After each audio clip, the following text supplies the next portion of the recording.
Welcome to Bible Fiber, where we are encountering the textures and shades of the biblical tapestry through 12 minor prophets, 2 reformers, and 1 exile. I am Shelley Neese, president of the Jerusalem Connection, a Christian organization devoted to sharing the story of the people of Israel, both ancient and modern. This week we are studying Ezekiel 20. Through parables, fables, laments, allegories, and riddles, the prophet spent the previous 5 chapters undermining the exiles' ingratitude and blame shifting. However, Ezekiel must have grown tired of delivering opaque messages. In chapter 20, Ezekiel broke from a long streak of metaphorical language and finally delivered a straightforward history lesson. By recasting their history from the divine viewpoint, Ezekiel's historical overview contrasts Israel's chronic rebellion with God's persistent mercy. In August 591 BCE, 2 years after Ezekiel's commissioning by the river Chebar and 11 months after his Jerusalem vision, a contingent of elders paid Ezekiel a visit. Perhaps they were the same elders who had earlier approached Ezekiel. In that instance, the prophet accused the elders of secretly worshiping idols in their hearts. The chapter does not identify the new delegation's inquiry or explain their motivation for seeking prophetic counsel. Either way, the audacity of seeking an oracle incensed Yahweh. He declared, "I will not be consulted by you." Rather than sending them away, God put the elders in the hot seat, instructing Ezekiel to let them know the abominations of their ancestors. In a lengthy divine speech, Ezekiel selectively divided Israel's history into 4 periods: the generation in Egypt, 2 generations in the wilderness, the generation after the conquest, and the exiled generation. In his selective historical recap, Ezekiel departed from Israel's traditional narrative. Although the foundational stories of Abraham's election, the Israelites' deliverance out of Egypt, their preservation in the wilderness, and the miracle of the conquest were all true, Ezekiel found them to be unhelpful confidence boosters. He skewed his historic retelling to show the deep roots of their apostasy and the continuation of faithlessness throughout the generations.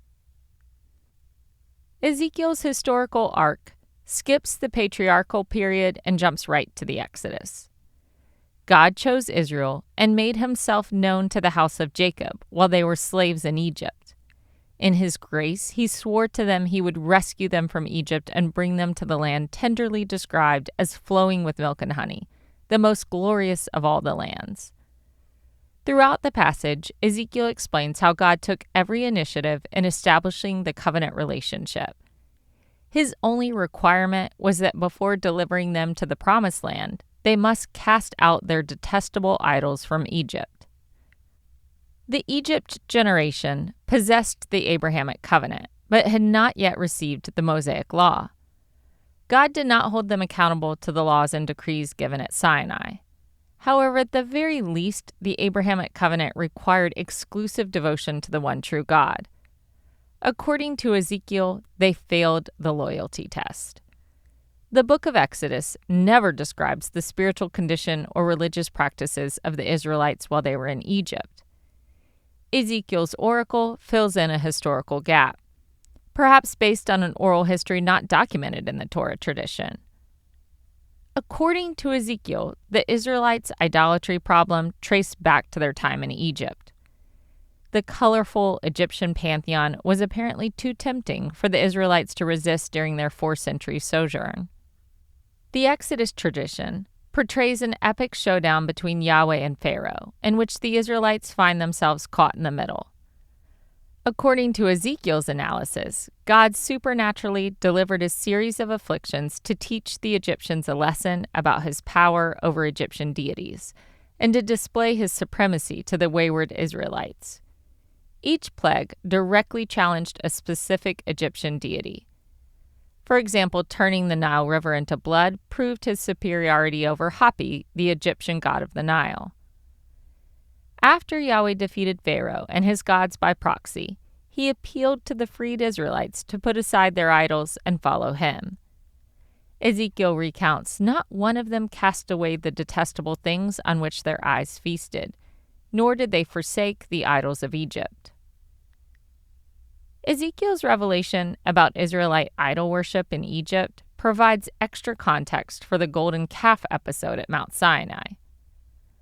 According to Exodus 32, the Israelites grew anxious after Moses' prolonged absence at the top of Mount Sinai. They demanded that Aaron make them a golden calf so they would have a visible deity to worship. Aaron way too easily complied, fashioning the calf out of their gold jewelry. The Israelites then worshiped the calf, attributing their deliverance from Egypt to the manufactured calf rather than Yahweh. The episode was a slap in the face for God. In the Exodus telling, the golden calf episode seems to come out of nowhere, as if their abomination stemmed only from impatience. According to Ezekiel's revisionist history, the Israelites reverted to idol worship at Mount Sinai because they had been loyal to the Egyptian pantheon for centuries. After the golden calf incident, Yahweh threatened to wipe the Israelites out and start fresh with a new nation. To Ezekiel, Yahweh recalls, "I thought I would pour out my wrath upon them and spend my anger against them in the midst of the land of Egypt. But I acted for the sake of my name, that it should not be profaned in the sight of the nations." The passage is referencing the moment in Exodus that Moses pleaded with God to cancel his punishment. Moses' line of reason was not that the Israelites deserved to be spared. He asked God to preserve Israel in the interest of his own reputation among the nations. What would the Egyptians say if God delivered the Israelites out of Egypt only to destroy them in the wilderness? Moses' point was effective enough, so God relented.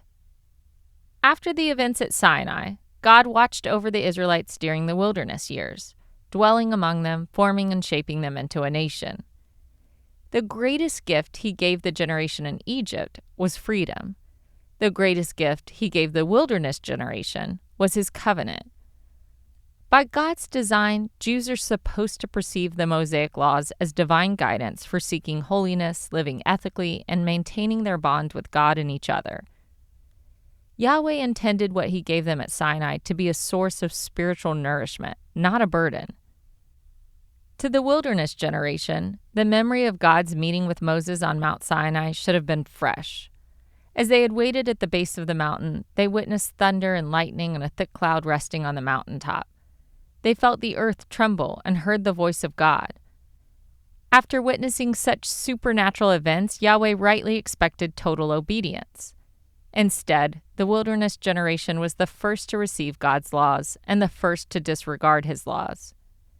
Yahweh explained to Ezekiel, "The house of Israel rebelled against me in the wilderness. They did not observe my statutes, but rejected my ordinances, by whose observance everyone shall live, and my Sabbaths they greatly profaned."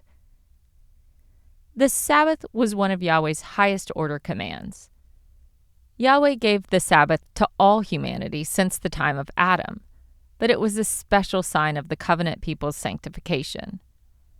According to Ezekiel, the Israelites desecrated the Sabbaths, even in the wilderness when God provided all their needs. Once again, Ezekiel seems to know an oral history left unrecorded in the Torah. In the Torah tradition, there's only one instance of Israel breaking the Sabbath during the wilderness wandering. When the community caught a man gathering sticks on the Sabbath, they followed the leadership of Moses and Aaron and stoned him to death. From that story, Numbers gives the impression that the Israelites took Sabbath observance seriously. Ezekiel claims otherwise. By cataloging Israel's many sins during their wilderness wanderings, Ezekiel broke from the prophetic tradition that idealized this period. Prophets like Hosea, Amos, and Jeremiah used the wilderness years as a symbolic reference to call the nation back to a purer, more faithful relationship with God.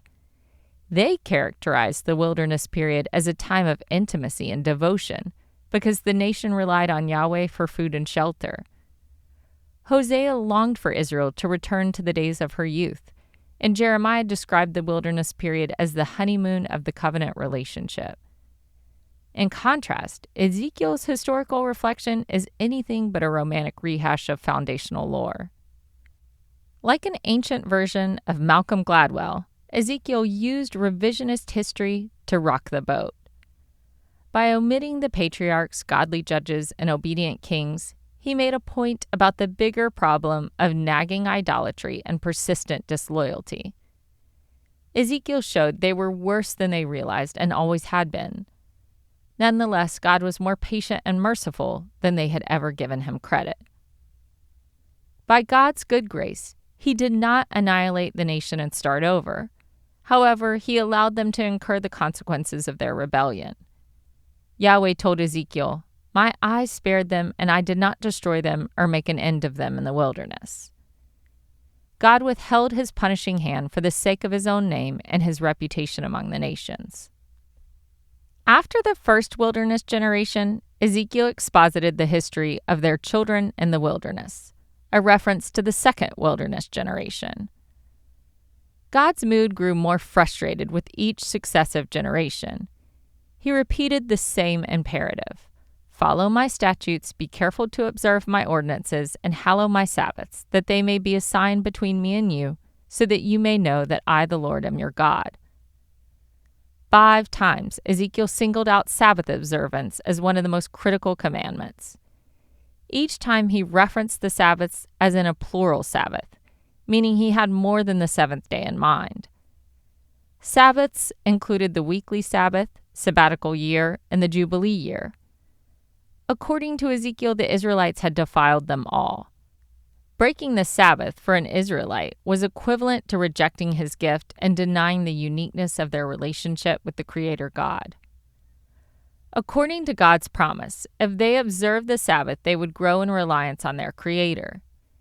Jewish tradition often personifies the Sabbath as a bride or queen. On Friday evening Sabbath services, congregants recite the 16th century liturgical poem, Lecha Dodi. The poem means, "Come, my beloved," as it invites the Jewish people to greet the Sabbath as a beautiful bride. The congregation often stands and turns to the door during the last stanza, in order to symbolically greet the Sabbath. According to such romantic imagery, if Israel disregards the Sabbath, the nation has essentially stood Yahweh up on the altar. In Ezekiel's historical account, God prohibited the wilderness generation from entering Canaan because they were neglectful of his laws and they broke the Sabbaths. If the people lived in a state of rebellion, God could not allow them to take possession of the covenant land. Ezekiel's analysis differs slightly from the Torah tradition. According to the book of Numbers, the first wilderness generation lost their privilege of entering the promised land because they lacked faith. Moses sent 12 spies, one from each tribe, to explore Canaan and report back on the land and its inhabitants. After 40 days, the spies returned with their findings. They confirmed that the land was fertile and desirable, but the current occupants were strong and lived in fortified settlements. Fear and despair overtook the Israelite encampment. Because of their lack of faith, God vowed that the current generation would not take possession of the promised land. Frustrated by the second wilderness generation's inability to reform, God recounted to Ezekiel, "I swore to them in the wilderness that I would scatter them among the nations and disperse them through the countries." No other biblical narrative claims Yahweh told his people, even while they were still in the wilderness, that he would disperse them if they continued to sin. Ezekiel's mini history lesson undermined any delusions about Israel's glorious past. Before the Israelites ever even took possession of the land, God foresaw that one day he would kick them out again. Chapter 20 contains a contentious verse that seems to suggest that God set the people up for failure with flawed laws. Ezekiel states, "Moreover, I gave them statutes that were not good and ordinances by which they could not live." However, it's implausible that Ezekiel meant the Mosaic laws were faulty, given that his entire book emphasizes obedience to God's laws.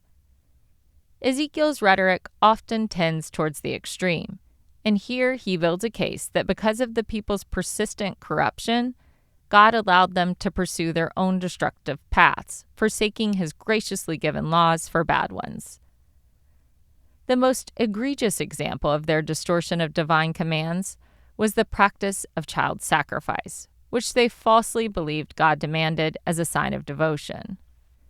Ezekiel shares a theology similar to Paul in Romans 1. Persistent disobedience can drive such a wedge between God and his creation that God gives humans over in their desires of their hearts and allows them to exchange the truth about God for a lie.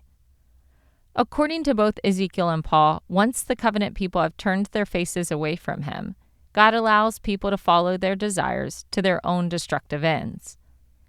In Ezekiel, the Israelites defiled themselves through idol worship and covenant breaking. In Romans, Paul describes humanity as worshiping creation instead of the Creator. Ezekiel's tone becomes increasingly bitter as he recounts the history of the settled generation. Despite being gifted with the promised land by God, they misused the land to further their treachery. Just as they had adopted idolatrous practices in Egypt, they did the same in Canaan, dedicating every high hill and leafy tree to false gods made of wood and stone. Their persistent temptation was to conform to the practices of the surrounding nations, despite their call to be distinct. Considering Ezekiel's earlier emphasis on personal responsibility in chapter 18, it seems contradictory to implicate the exiled generation of the sins of their ancestors. However, Ezekiel's accusations portray his compatriots in Tel Aviv as part of an unbroken cycle of rebellion. They bore the same guilt as their ancestors because they committed the same sins. Ezekiel brought the offenses of the past forward, stating, "You defile yourselves with all your idols to this day." Each generation added another layer of bricks to the wall they had built between themselves and Yahweh. Ezekiel organized his historic retellings according to a cycle of God's kindness met by rebellion, which provoked divine discipline. Whether in Egypt, the wilderness, Canaan, or exile, every generation failed to follow Yahweh. For the first 3 generations, he withheld the full force of his punishing hand to protect his own name. To those in Babylonian exile, Ezekiel taught that their judgment was both deserved and long overdue. Exile was not Yahweh's last act. Taking the initiative, God promised he would repeat all his mighty acts of the past. Only this time, he would purge and purify a remnant along the way. By bringing back the dispersed exiles, he would launch a new exodus, leading them out of captivity and into the wilderness. God promised, "I will bring you out from the peoples and gather you out of the countries where you are scattered with a mighty hand and an outstretched arm." God portrayed his coming intervention as the new exodus, intentionally using phraseology from the first Exodus account, like mighty hand and outstretched arm. During their new period of wilderness wandering, God said, "I will enter into judgment with you face to face." During the first Exodus, God only spoke with Moses face to face.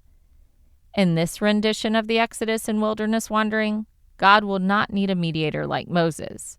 Instead, he will directly encounter his people. Ezekiel did not designate a specific wilderness where he would bring the exiles. Most likely, the wilderness was a general symbol, as a place of purging where God would separate the righteous from the rebels. God described the sifting process as a shepherd taking inventory of his sheep. "I will make you pass under the staff and will bring you within the bond of the covenant." The staff was a shepherd's instrument of correction. In the Gospel of Matthew, Jesus mirrored Ezekiel's image of the ingathering and judgment by also using shepherd language. Jesus said, "All the nations will be gathered before him, and he will separate people one from another as a shepherd separates the sheep from the goats." Ezekiel's message of hope was only good news for those who repented and reformed. For them, the wilderness would be a place of purification. Free of distractions and the temptation of assimilation, they could devote themselves to Yahweh once more. In return, God would ratify a new covenant and reign as king over the purified people. All those who preferred to keep their idols rather than worship and obey Yahweh would remain in the wilderness and not take part in the new Exodus. Ezekiel prophesied, "I will purge out the rebels among you and those who transgress against me. I will bring them out of the land where they reside as aliens, but they shall not enter the land of Israel." The remnant's return to the covenant land would firmly establish God's rule and reign. God emphasized that the physical land of Israel played a crucial role in his plan for the new age of mercy. Only once they retook the land would they fully recognize and worship Yahweh. Only in Jerusalem would he accept their offerings. Ezekiel pronounced, "For on my holy mountain, the mountain height of Israel, says the Lord God, there are all the house of Israel, all of them shall serve me in the land. There I will accept them." God's ultimate plan included universal recognition of his sovereignty and his name. When he restored the remnant, the nations would take note. God said, "I will manifest my holiness among you in the sight of the nations." Despite centuries of sin and rebellion, Ezekiel's good news is that nothing can stop God's restoration plan. His grace will prevail. Thank you for listening, and please continue to take part in this Bible reading challenge. Join us next week in studying the rest of Ezekiel 20 and chapter 21. Also, one more thing, if you like Bible Fiber and it's been helpful to you in your own journey of biblical literacy, please leave a review for the podcast on Apple Podcast or Spotify or wherever you listen. It helps others find the show. And please keep the nation of Israel and the hostages in your prayers. Israelis are living a nightmare scenario now, not knowing if or when Iran might attack. For all the biblical references each week, please see the show transcript on our blog or by signing up for our emails at thejerusalemconnection.us. I don't say all the references in the podcast, but they're all in the transcript. Send me a message, I'll respond. Bible Fiber is available on YouTube or wherever you listen to your podcast. Am Israel Chai.